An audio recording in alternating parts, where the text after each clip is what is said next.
The legislation the committee will consider today is the culmination of 3 years of work on overcriminalization and criminal justice reform.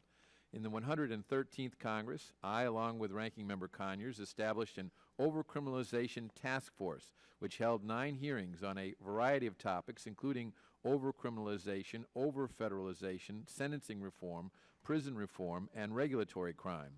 Building upon the work of the task force, the Ranking Member and I launched a criminal justice reform initiative in June of this year.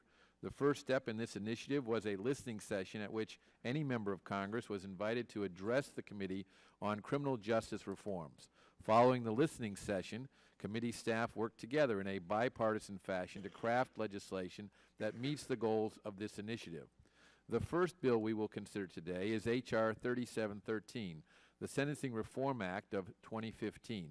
I introduced this legislation along with Ranking Member Conyers, Crime Subcommittee Ranking Member Jackson Lee, Representative Labrador, and a bipartisan group of leaders on this issue.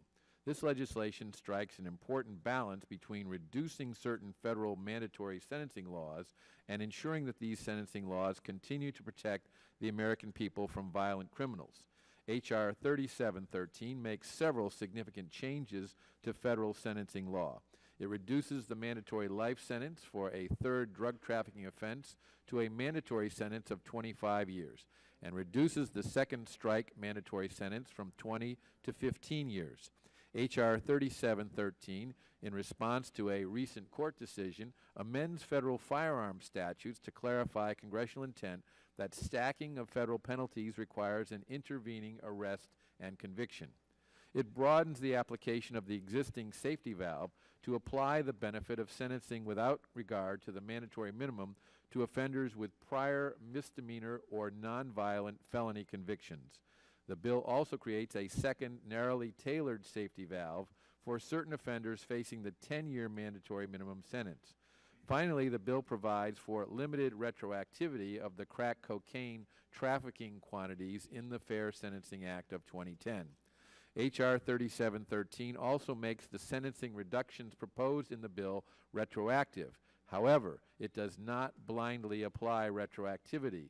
The bill excludes from retroactivity any offender who has a prior conviction for a serious violent felony for which the offender served 13 months or more in prison. This means that those inmates will be required to serve their full term of incarceration and will not be released early. I believe this is a critically important feature of H.R. 3713. 3713 contains a sentencing enhancement for fentanyl.